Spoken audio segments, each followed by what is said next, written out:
Okay, Ebro Laura Rosenberg. That's the show. It's actually the Ebro Laura Rosenberg show. You can subscribe on YouTube if you're watching this. Wherever ELR. They're saying ELR. That's what they're saying. that's what the people are saying. The Shh. ELR show. Oh, big out here. Apparently, Benzino says I ruined his life. So we're gonna get to that audio. That's big. 50 Cent, Jim Jones, and Mano. Have you seen this? No. You haven't seen this. They're going back and forth on the socials. Uh, in the world of Trump is a terrible human being that some far right wing white nationalists, Christian nationalists think are like some sort of religious leader. He decided to put something up that was very, very nasty about Rob Reiner. How would you, Rosenberg? How would you describe what Trump put out about Rob Reiner? Vindictive, crazy, the kind of things that you go to hell for. I mean, like crushing someone and insulting them on the day of their tragic death. By the way, bad enough that I saw some of his people coming for him. Yeah, no, they were the people who consider themselves Christians, because Trump doesn't consider himself anything. No, he pretends to. He plays Christian sometimes, but it's not even well though. Not even well. Does he? I don't know if he's actually ever said it.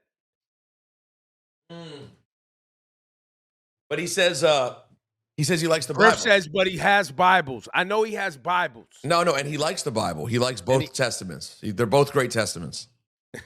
He loves all the testaments. We love them both. Who did you see coming out for him? I saw Sage Steele. Sage Steele. Oh man, she picked the wrong side. Sage Steele, big Trumper. She still thinks she's white.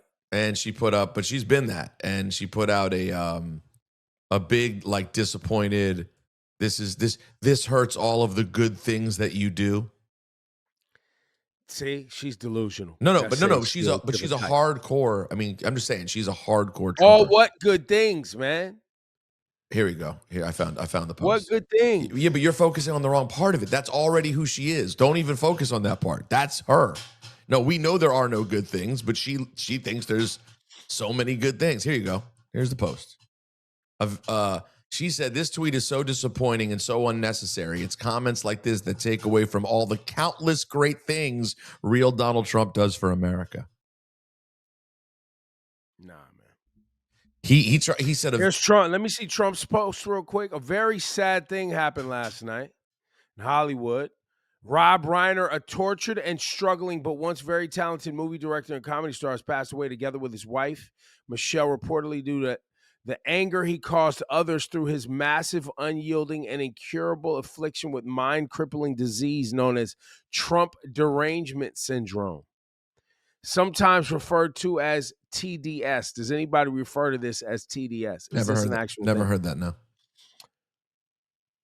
He has known and driven people crazy, and his raging obsession of President Donald J. Trump, with his obvious paranoia reaching new heights as the Trump administration surpassed all goals and expectations. Wait, what? It's completely. Wait, what? No, it's completely unhinged. With the golden age of America upon us, perhaps like never before. Read that sentence out loud again. The golden age of America upon us, perhaps like never before. The golden. What does that even mean? Perhaps like never before? The golden age. How could there be a golden age perhaps like never before? There's either a golden age or there's not a golden age. What are we saying? The most golden. Listen. It's foul, bro. It's and for the record, Rob Reiner was like so not unhinged. He was just like every other progressive, angry that the world's getting f***ed up person. Wait though. Your man right here, Donald Trump. Yo. Your man, Donald Trump. Go back to the Donald Trump clip for me. The post. All right. Or did you lose it? No, we can get it back. Here we go. Hold on, Bascom. I thought he was really gonna speak on, like, because he says a very sad thing. Then he goes to talk shit about him. And then he makes it all about himself. And then still makes it all about himself.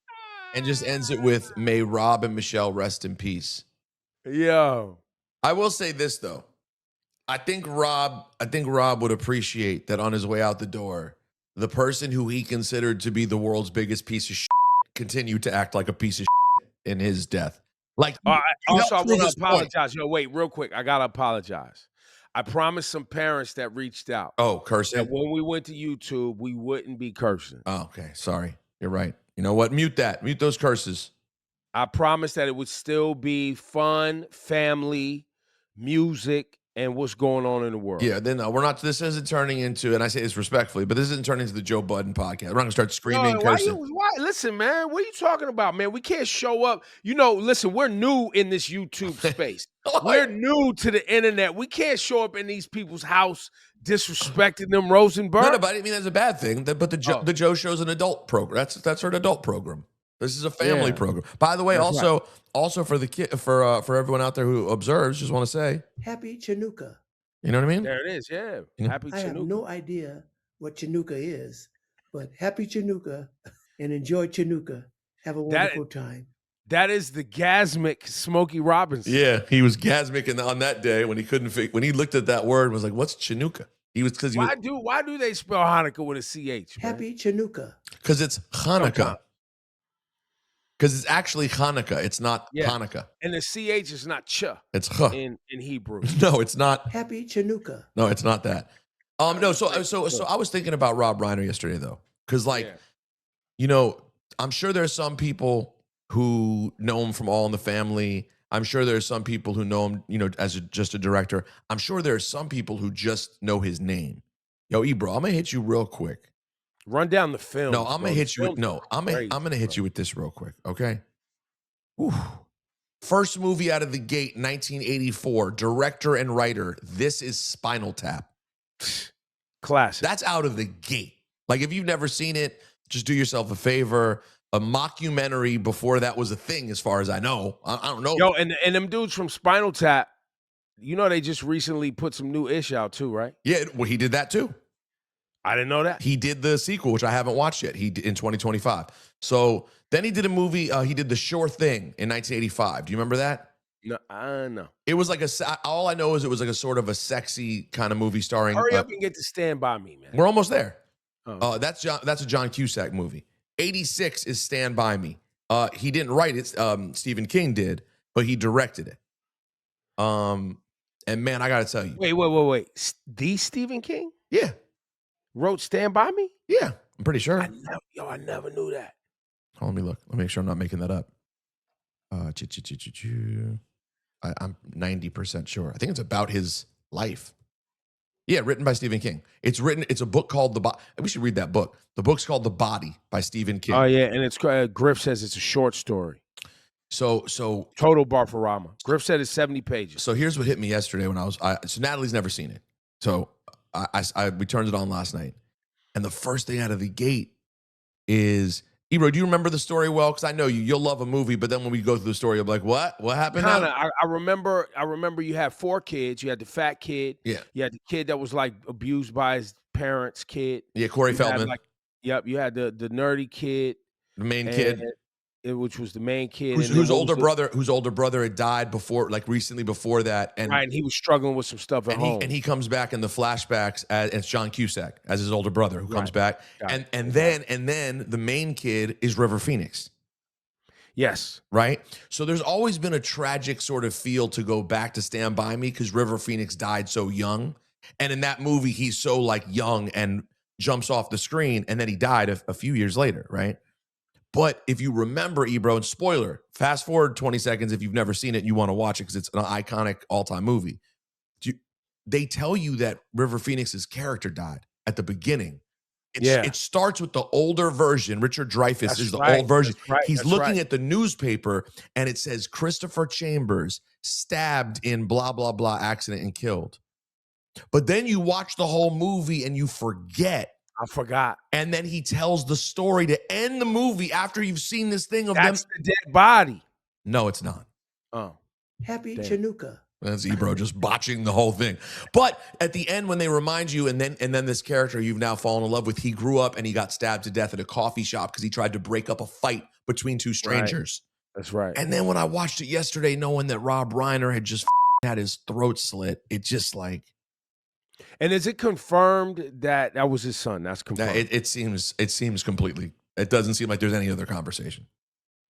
Damn, was a knife to the neck in the movie too, Griff said.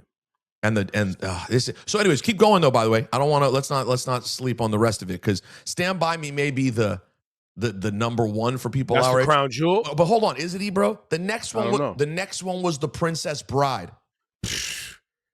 Come on, bro. That's back to back. Stand By Me in 86. The Princess Bride 87. But wait a second. This run this man goes on year by year. 89, When Harry Met Sally. Jeez. 1990, Misery. Damn. Another Stephen King banger. Stephen King joint. Yeah, I know that for sure. 1992, A Few Good Men. That's the run he goes on from 84 to 92. And then there's just a lot of good movies. The American President, Ghost of Mississippi, just some other fun movies in there. Definitely slowed down from a film standpoint. And then popped up, of course, as an actor in Mad Stuff as well.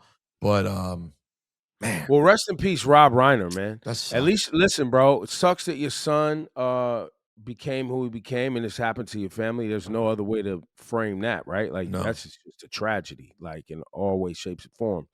But at least, it's documented that you wasn't with the current shenanigans that are going on. And super documented. He was super documented. The man was outside. Listen, that's all you can ask for in this life is that you go out on the right side of history. And like Trump, I'm gonna make this about myself. Well done. You like it? You like how I did that? Because that was one thing I found very heartwarming from a lot of the responses that we got after putting out our show yesterday. And people, locking in. It's just kind of like, yo, you stood on business. You never minced words. You stayed true to yourself, regardless of the outcome. And I think that's something when I look at my 15-year-old, 16-year-old self when I got in this business, you are not in this business until you've been fired. That's kind of like what they used to tell you coming. Wait, had you ever been fired? Yeah, I've been fired before. Okay. I didn't remember if you'd been fired. Well, now I'm in the business by literally being out of the business. I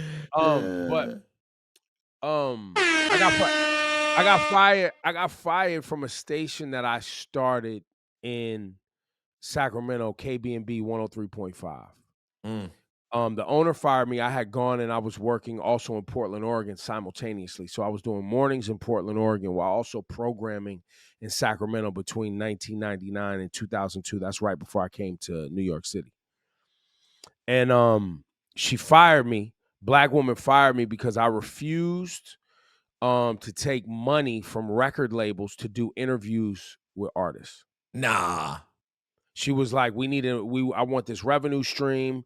They should be paying us money if we're going to be promoting their albums. And if they want to do an interview, they need to pay us more money. I was like, I'm not participating in that. That's not how this works. I was like, you can have them buy commercials to promote their albums. Like that's above board. And like, right. That was the way of getting around it in a way that's not quite as nasty.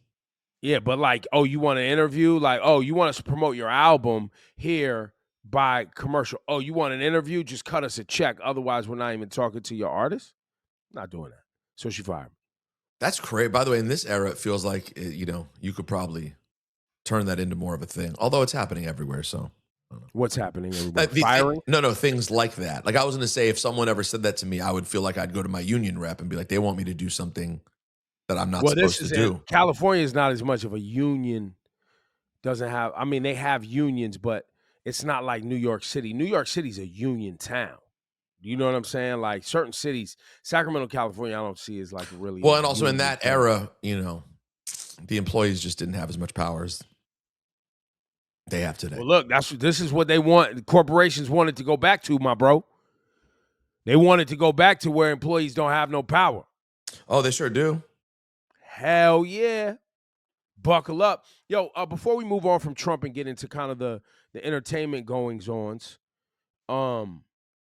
did you see the headline about Ethiopians who were here under protected status in the United States, about 30,000 of them. Trump moving to now unprotect them so that he can add them to the list of people that need to be deported. So I guess this, Haitians they've been trying to do it with some Haitian people, Ethiopian people, and several other groups where the protective status, because they were here as refugees, is now being removed. So tens of thousands of people can now be legally deported if they're not able to get the quote unquote proper immigration status set up. And this is all part of the overall plan to just screw people of color or particularly black people. Yeah. Okay. Duh. Where you been? Project 2025. So this is just another page in that is what you're saying. Hey, Selassie. Y'all feel like wow, you got a full high dada. I'm excited for that. Hi, baby. Come. You want to say hi to the people? Mommy won't let you on screen with smoothie all over your face. No, not like that. You look nuts. Yeah, come. Hold on, bring on the baby, and I got to give my baby a pacifier. This is crazy. Okay. You guys want to talk? Say hi. Hi. You want to show them your bubbles? Show them your bubbles. Bubble. You got to put it on the screen like that. Bubbles. You want to show them how you blow a bubble? Blow a bubble for them. Go for it. Go. No, you got to blow, right? She's seeing herself. You got to blow, booby. Blow. No? Now you don't want to?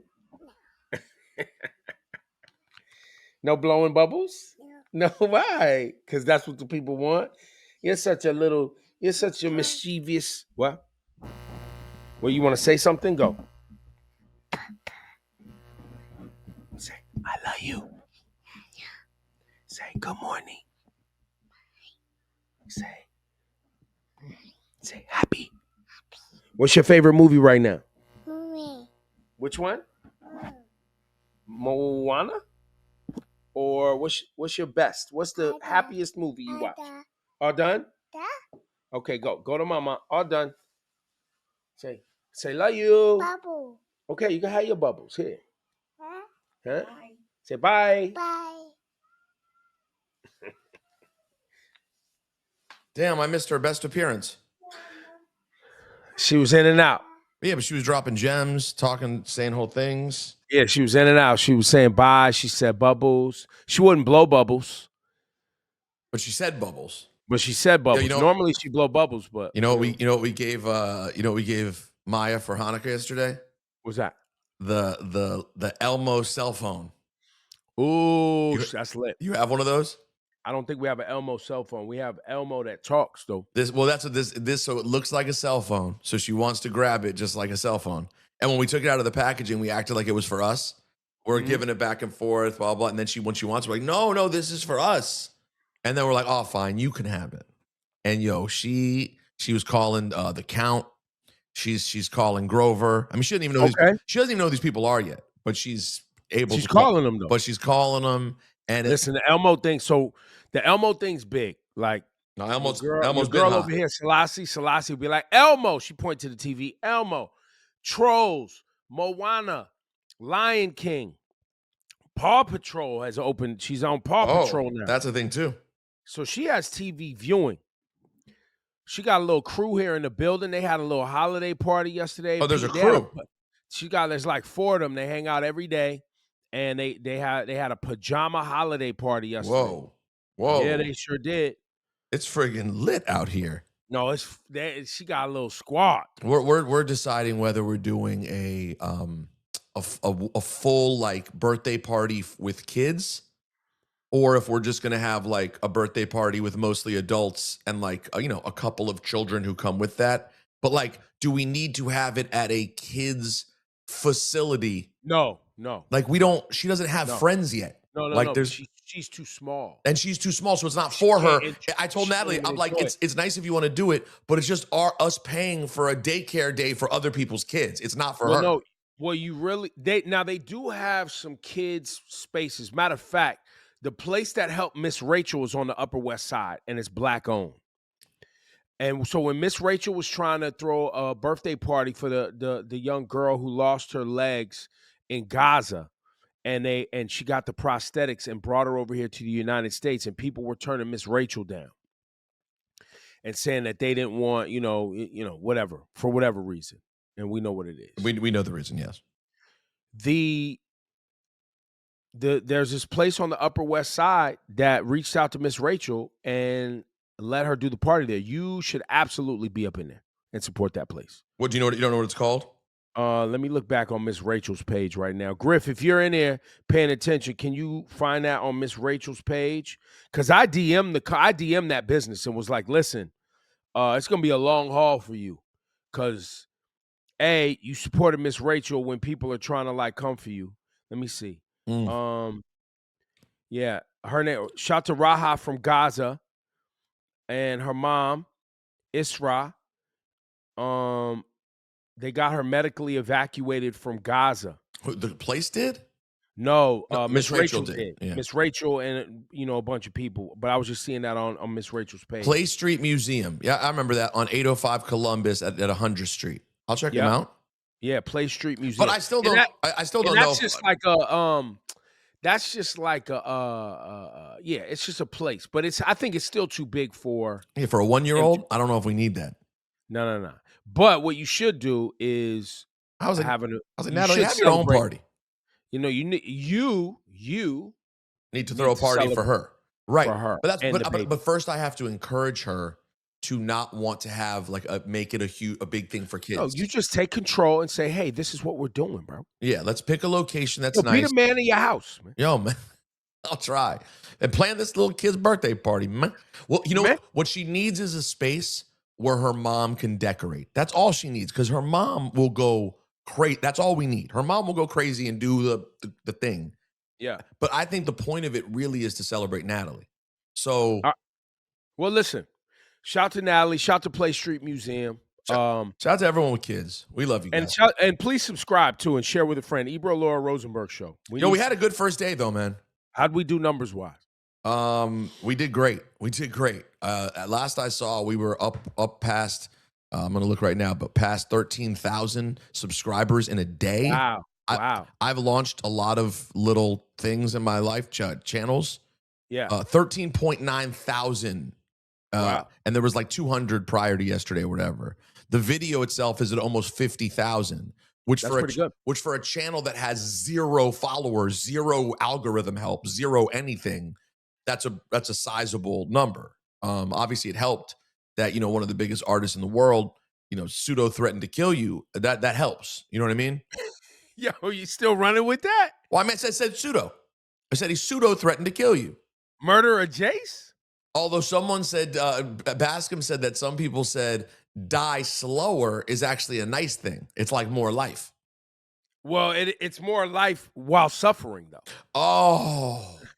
But I told him, regardless of the meaning, when you add to the end, it just changes the field either way. I mean, sorry, damn it. Mute that curse. Sorry. Yeah, you can't curse on this program. Sorry. Listen, I have to assume that Drake knows what he's doing. And I have to assume that he and Sack know that they're helping me. Oh, no, Sack doesn't see it that way. He's been waiting for both of us. I mean, no. Sack promoted my Apple show yesterday. He promoted this show yesterday. A lot. No, a lot, bro. No, I mean, the comment that Laura made about the roaches and the unsanitary conditions. By the way, Laura on the plane, spicy Laura. Yo, when Laura's traveling. Laura in the comments yesterday, I've never seen that before. Wait. Should I be reading? Someone sent me posts. Bro, I want to read these. No. Laura was frying. Everybody can catch it, Laura. Shut the up. Like, sit your ass down. But you just said no cursing. Sorry, no cursing. My bad. Edit that. This is now going to take Bascom 2 days already. We have 4 curses. Sorry. I'm gonna try to bleep on the fly. But at any rate, Laura was going ham. There you go. Yeah, I got to find these, by the way. I want to see the comments. I need to know which posts. Oh, hold on. It's on the sheet Griff sent. Oh, God, Griff, you're a friggin' pro. Nah, Griff sent us prep today, man. Appreciate Griff still in the building. Here we go. What's the prep called, Griff? And Ebro can't find an email, but Oh, here it is. Show prep. Bang. Oh, here we. Let's see. Oh, he included some nice comments here. Yeah. Really nice comments from people. I tested 4 NYC radio stations this morning. Hated every single one. So happy to see your faces and hear your voices. Excited for what's to come. These are on the YouTube, I suppose. Oh yeah, there you go. Which is nice. Never realized how much of a friend of the show I was until this morning, and I heard Flex dropping bombs all early in the morning. Aggravated my whole day. Ha ha ha. Listen, Flex has got to be Flex. Yeah. By the way, wait, no. Somebody left a comment. Yo, academics is so real for making sure you still get views during these hard times. Y'all, go, yo, that's facts. That's facts. This is facts. But the thing is, the reason that the sack thing doesn't help as much as the Drake thing is, I don't think his people are ever coming to watch us or enjoy us, and I don't think he reaches regular people. Like I think he has a very specific academic stuff. Not his news page. His news page reaches everybody, but him like tweeting and going crazy, I feel like that's a very specific kind of crowd that he's reaching. I don't care. The promo yesterday was phenomenal. No, it was nice. I never seen nothing like this before. Yo, especially considering how irrelevant and dead radio is, and we are. When you think about how just finished we have been and no one's ever cared. Well, no, but then the other thing was I saw a whole other section of the internet that was angry because they really thought that the Ebro in the morning thing was like the whole thing. They don't really know. Like they didn't, like people were like, wait, you work at Apple? Nah. And then they were like, wait, you're on YouTube already? Nah. Oh, they thought like we were actually dead and gone. And then they were like, oh no, they're back. Yeah. No, see, I can't. And I'll see the comments, when the Russian cop, or he's Ukrainian, I think. When the Ukrainian cop started coming for me on Twitter yesterday. Who you talking about, Vlad? Yeah. When he started coming for me, I'll see in the comments when he's talking about how finished I am and have no life. They're like, "Yo, bro, I'm pretty sure he's full-time at ESPN and WWE. Like you're acting as if he's literally wandering the streets. Like like I have a stick over my shoulder with the with the towel on the back, and I'm just walking around going, "Someone please give me a check, anybody." Yo, let's now hear. I want to see what Benzino. I thought me and Benzino had, cleaned it up, buried the hatchet. I haven't seen this yet. The axe, but apparently nah. Well, here we go. I'm seeing shirtless Benzino standing here. Let me see. I haven't seen this. I've only heard about this. Hey, me too. I haven't seen it either. Run this clip. Let me see what's going on here. All right, hold on. Is this it? Here it is. Oh, I got to get the shirtlessness right. How do I get the audio on here? Give me a sec. Old man vibes. Oh, he's jacked up, this Benzino. Let's start him over. Now look, it's over, Ebro.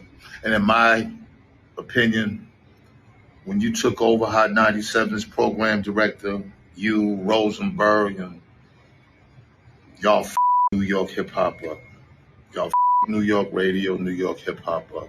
Shout out to Funk Master Flex, because without Flex, y'all really would have been up. But when you took over, you and your ego, when you thought that you was bigger than the program and it was about you and that dusty ass gray beard of yours. 1 point, that's right. You just came across as corny. You didn't come across as New York. You ain't from New York, so I don't even know why they would even give you that job. You're from Boston, Benzino. You just always came across as like the extra educated culture vulture. The educated rep. Oh, that's bad. It's always bad to be extra educated. Not so fun, huh? Being ousted or being canceled, huh? Yeah. It happens. But your contribution to the culture is, you're 13 years up there. What can anybody say you really accomplished?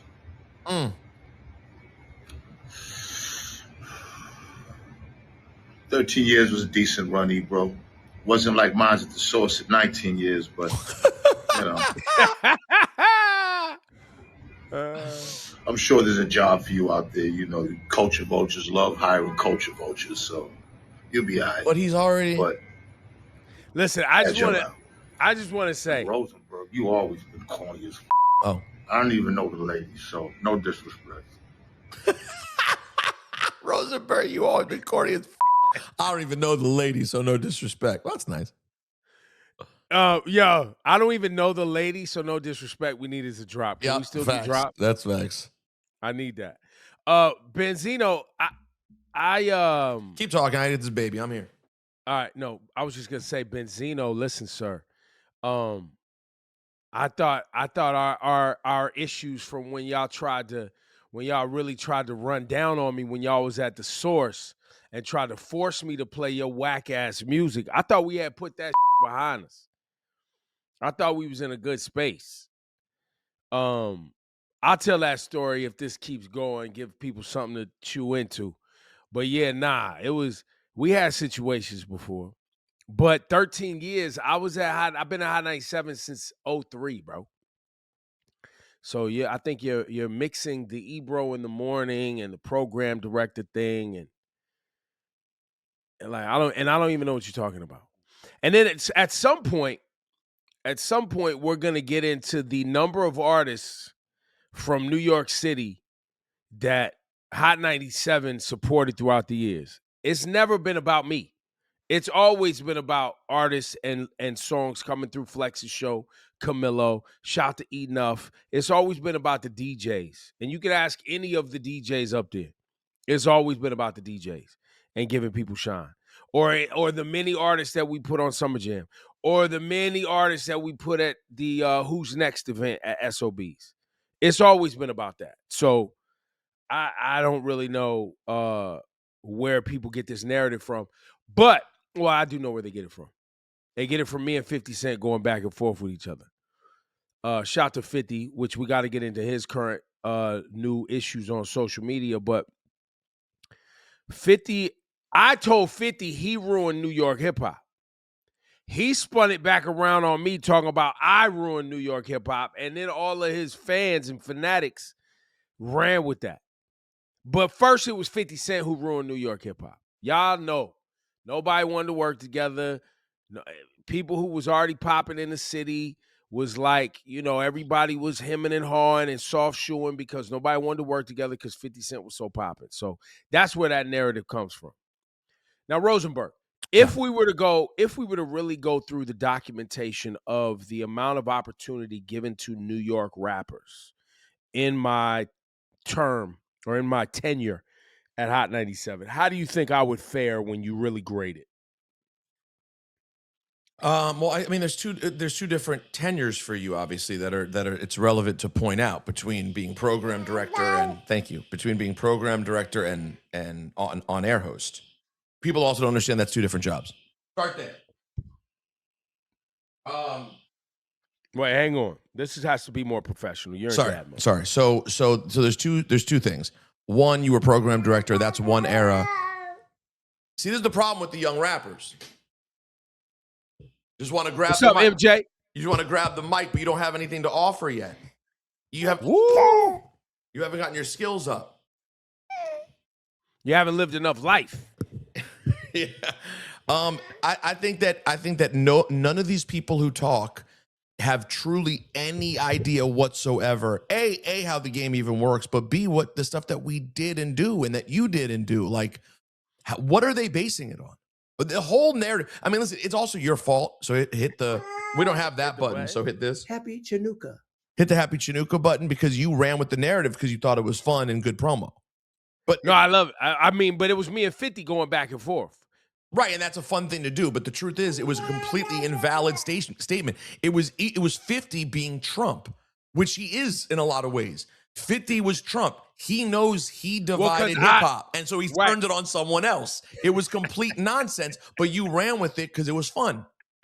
Yeah, I still don't mind. But it's not. But like, by the way, it's not even true that 50 quote unquote ruined New York hip hop, but he did it more than you did. Neither of you did, by the way. The problem was riding. And people want, I did it again. It's people copycatting other people. And when New York lost its creativity and wanted to start sounding like the South, that to me is when things fell off a cliff. It really wasn't about any program director or one artist. It was about lazy people, lazy DJs too. Lazy DJs who were like, the hot thing's Atlanta. But one, I also think to some degree you would factor in there the internet, right? And social media where because people essentially want to have a good time with the music. And so how you go about having a good time with the music, there's a lot of things that converged in New York City. There weren't really any clubs where people were dancing. Things became very strip club focused. Strip club focus obviously will then turn the music to a specific sound. So when you don't have people gathering around a certain sound, right? Like where you had these institutional clubs where people, because music is in many ways, music is it's a utility. Right? Like you use it for things. You use it to work out. You use it to drive. You use it to gather with your friends. You use it, you know what I mean? So when you don't have these spaces anymore in New York, because the club scene fell apart, and then a lot of things were centered around the strip clubs, I think it changed the sound. That's all. I think that's real. And then you put on top of that social media and the internet. But that goes back to my thing with DJs. And I get it. DJs want to be in the spots where the hot girls are. I get it. So they want to go to the strip clubs. And that's where the money gets spent. And that's where the money gets spent. But like, as a result, a lot of the hip hop that was New York sort of heart and soul got abandoned. And I know that because I became basically one of me and K Slay for a period were the only people who were like, we're going to play boom bap quality New York kind of rap on the radio. And most people didn't want to stand near it because like, I don't want to be near a bunch of dusty dudes. I want to be in the club with girls. I'm not saying I completely begrudge that, but when you throw away the other part altogether, which was such a part of the soul of what New York hip hop was, there's a lasting effect that was problematic for a long time. But by the way, let's not overdo it because New York hip hop started bouncing back pretty hard already by like the early 2010s. No, very much so. Pro Era, Bronson, ASAP Mob. There was a lot of people acted like New York was dead when there were probably Nicki Minaj, by the way. Nicki Minaj, 2009, 2010. There were more New York artists probably on top than any other area except maybe Atlanta. Well, and then let's not act like A Boogie ain't been out here putting up numbers.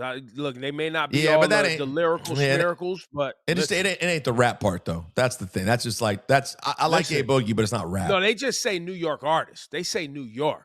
Oh, right. See, I differentiate that. There are always people from New York. And A Boogie's huge.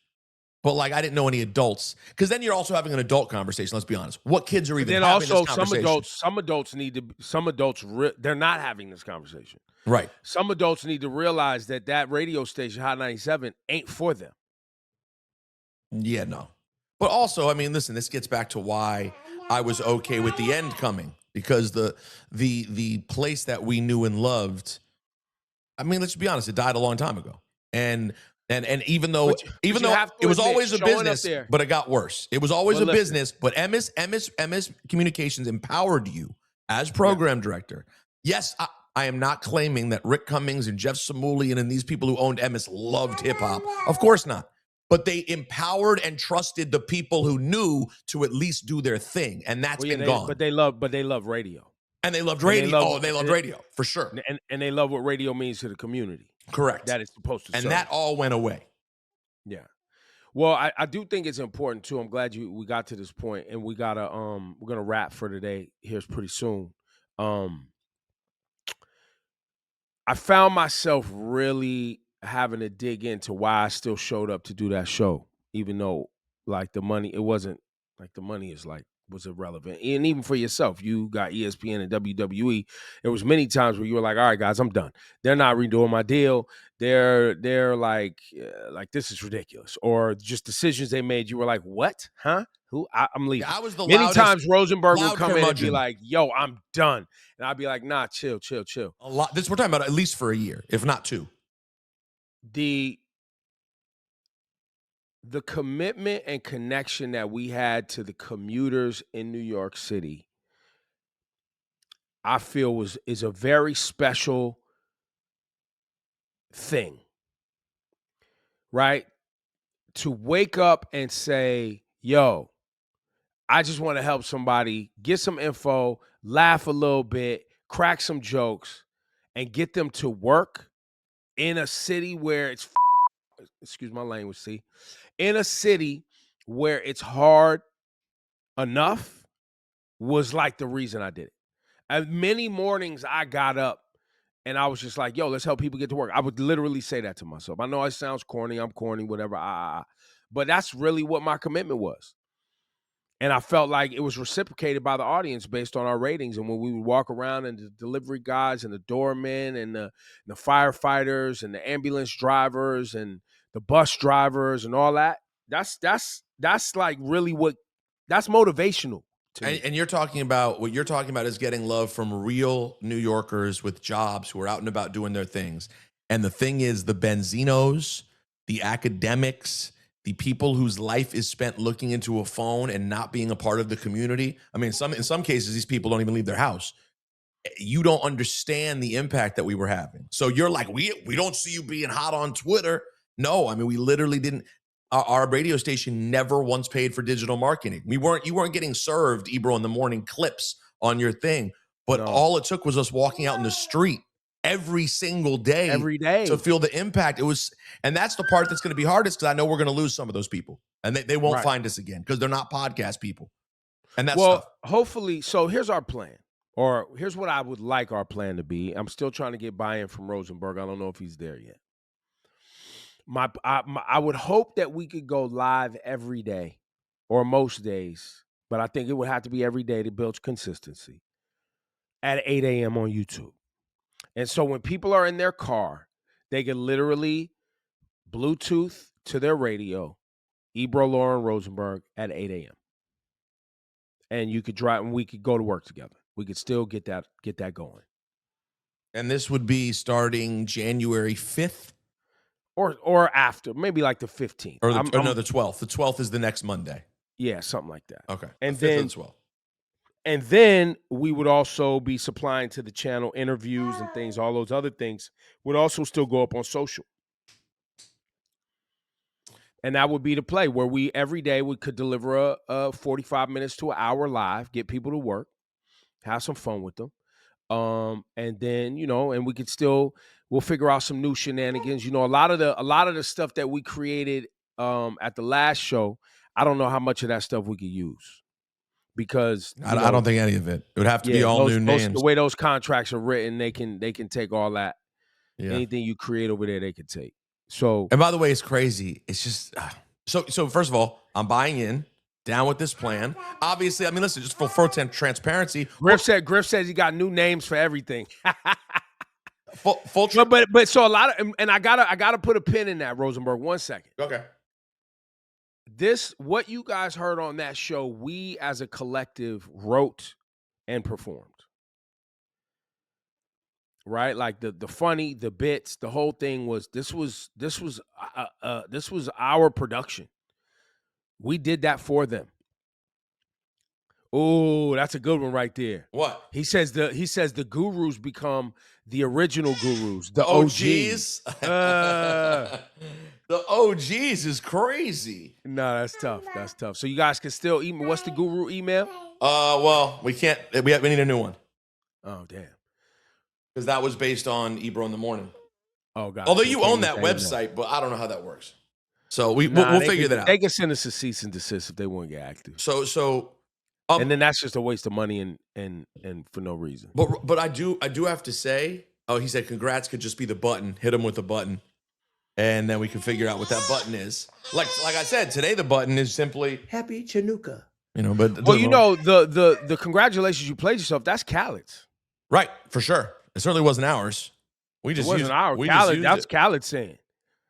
So we just borrowed it. I like this plan. I mean, listen, I think we should still keep having conversations to see if we end up landing some other place that we want to go. But until that play comes clear, I think we should just keep going. I like the plan. Well, I don't know if there'll be another place we want to go. Maybe there won't be. That's what I'm saying. Maybe there'll be no place and we go, this makes the most sense to just keep going. Right. But, listen, if someone shows up and says, hey, we can offer you support in the following ways. But look, if we can get our subscription numbers up, you know what I'm saying? You can email us right now, ebrolaurarosenberg@gmail.com. And that's where the gurus and everything could go. And even, listen, even even we'll figure out a way to, get you guys incorporated. I'm working on buying us an 800 number. Ooh, I love the sound of an 800 number. I'm buying us an 800 number so we can take phone calls. So you can still be in your car. You know what I'm saying?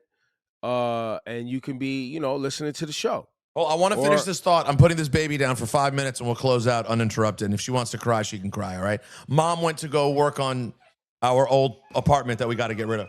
Okay. So wait, what do you want to close? What are you doing? I'm going to put her down. Give me 10 seconds. Oh, okay. This is the work from home experience on Ebro, Laura, and Rosenberg. Oh, and why is 50 Cent, Jim Jones, and Mano beefing, by the way? I know 50 and Jim always had a little thing. Mano's throwing shots, but it feels like good promo for their podcast. That's what it feels like. I think everything's promo. Wait, so they're going back and forth. They're going 50. Mano didn't like the documentary on Diddy. Okay, that's where it starts. All right, boom. And now 50 and Mano and Jim Jones are going at it. Wait, 50's getting mad at people who don't like the documentary? Apparently, but I didn't see it. But apparently the level at which Mano went after it was too far. But at this point, the documentary's successful. Why would 50 give a damn? Excuse my language. Damn. No, what I just wanted to say was, in closing about the radio show, like the things that I haven't processed yet, it's funny to me, though. You guys have to understand, building equity in radio is such a rare and special and old school thing. Like for this show and our personalities and the segments we did to have become known to people over, the last umpteen years, right? That is such a commodity and it's so crazy. And I understand the company who owns Hot 97, they're getting dollars in a different way. To throw that all in the garbage without, at least it seems, some sort of good backup plan. And I don't even know what that would be. Like I'm sure, Ebro, you've heard from other people on radio. Their minds are blown. They're like, wait, they just threw this in the garbage? Wait, weren't you guys? I'm going to keep it real with you guys. We were getting text messages every 2 weeks about our numbers and how great the station's numbers were doing. And you literally think you can just get rid of that whole thing? All the things Ebro just mentioned, the congratulations you played yourself, the gurus, the flashing lights, all the different things that we did. Whitish Wednesday, which we spent the last few years building. You just erased it and you think you can either pop on Flex, who doesn't do mornings, or some new internet guys, and you think it's just going to roll.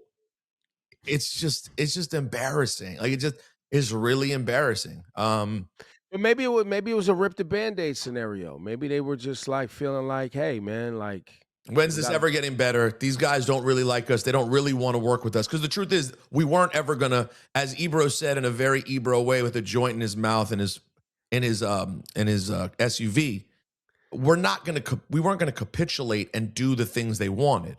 And for Ebro on one level, and I get it, and for me too, it's principle, yes. But beyond the political principle, the Cuomo thing really pissed me off because you guys don't even pay for marketing. And we just had an organic viral moment that's hot, and you kiboshed it? You deleted the video because of your friendship and you trying to get whatever you're trying to get? So now you're not giving us tools to win. And when you're gonna have to articulate that again. I know we gotta go, but you're gonna have to. Okay, so we did the Cuomo interview. It ended crazy, right? He hung up on us, which made it nuts. It was actually, I thought, a very good conversation. Aggressive at times, particularly, actually from both of us. A little bit aggressive at times, but a really good conversation. Cuomo decides to hang up at the end. Immediately, people are like, oh my God, what happened? That's crazy. We immediately afterwards hear from upper management that the video and audio needs to be deleted and not uploaded. Cuomo's team calls our bosses, who obviously they're friends with, and say that we hung up on them. Obviously a lie. We would never hang up on a guest. You could tell we didn't hang up on them. Not true. And then we are told by upper management. And Griff says also that we ambushed him. Yes, we ambushed and hung up on him. And then they tell us, you got to delete that video. So yes, from a socio-political standpoint, how dare you? We were using our voices that you've empowered us with, and now you don't like what we're saying and you want to silence us. Yes, that's Ebro's main point. I agree with that. My other point from a professional standpoint is you guys don't do anything to help promote our show. And when we make our own magic happen, you delete it.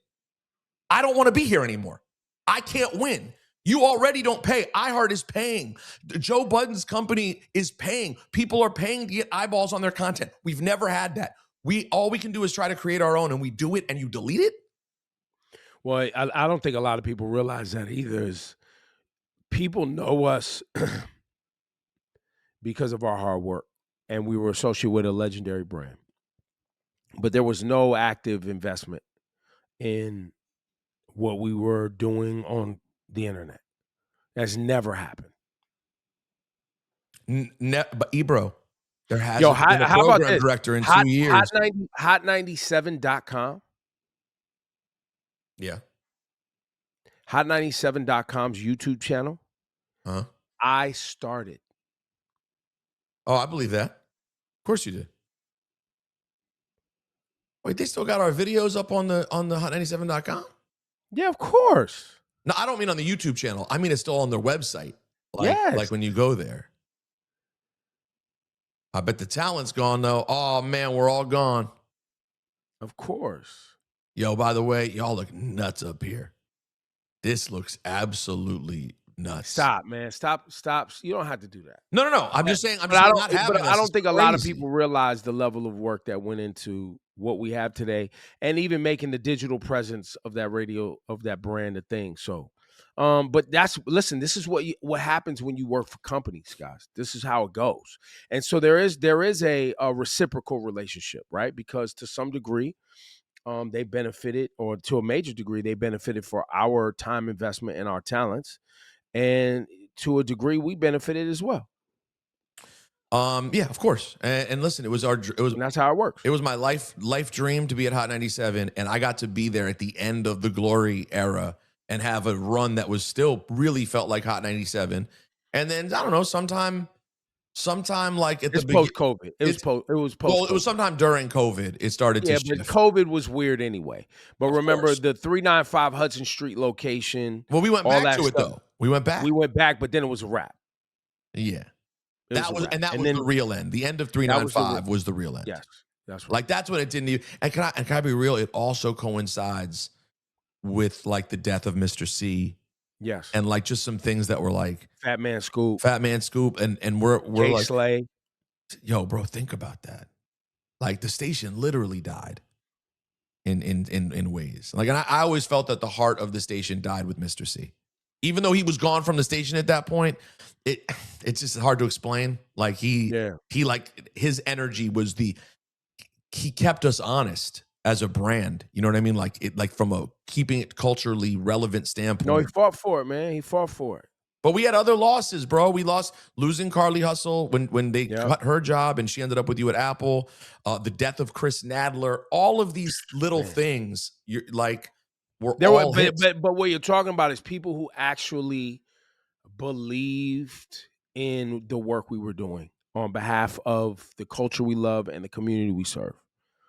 Like that's what you're talking about. Correct. Like I do this because I can help artists connect with the community. That's it.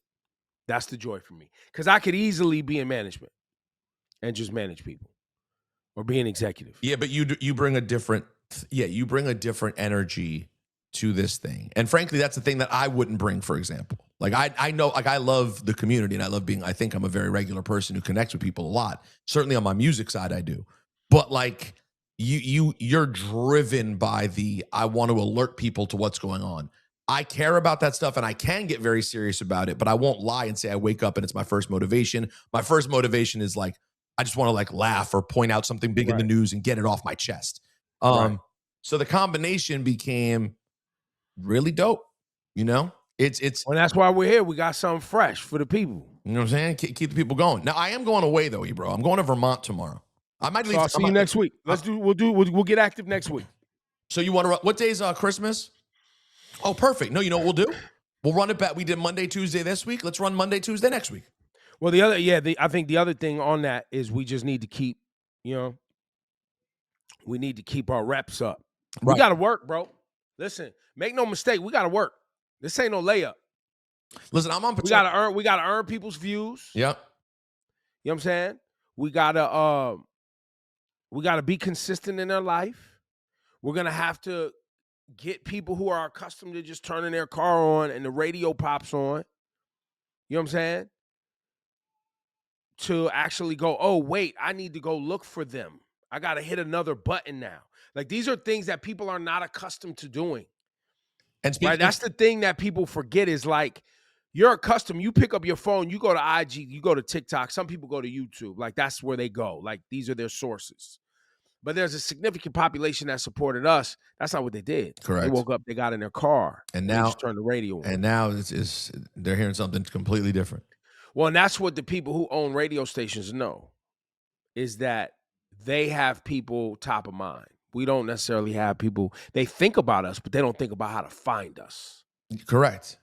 And that was and that's the beauty of free radio. As much as people talk ish, yo, Ebro, I'm gonna tell you the funniest thing. Last thing. And I like the idea. We'll come back next Monday, Tuesday, hit the people again right before Christmas is great. My DMs, and you probably haven't even gotten a chance to look at yours yet. And I've just like scrolled through and I've tried to hit a few people back. The amount of women that have DM'd us about the end of the show, do you know how crazy that is coming from sports talk and wrestling? Like, oh, right, because we have women who listen in the morning. More. I hear from more women. I definitely hear from more women than men, for sure. We have moms for sure. My Twitter presence or our YouTube chat on ESPN New York, God bless them, 98% men. I'm not kidding, maybe higher. So like we are reaching different people who aren't active. A lot of moms aren't super active in the podcast space in the same way that can I tell you something else? are. Can I tell you something else that you got to know? Women are not going to be in your comments arguing with trolls. Unless it's Laura Stylez this week. Right. Unless there's something so real that they got to go and tear somebody to shreds. Right. They're not in these comments arguing with you losers. But I need y'all to understand, if you are a woman or a person who doesn't normally engage in comments or sharing content, supporting us in that way is definitely needed, because that gets the conversation going. Yep. Your engagement is what these algorithms are built on. And if you could support us in that way, that would be great. And please share and subscribe. And we'll see y'all next week. Absolutely. Later, bud. Later.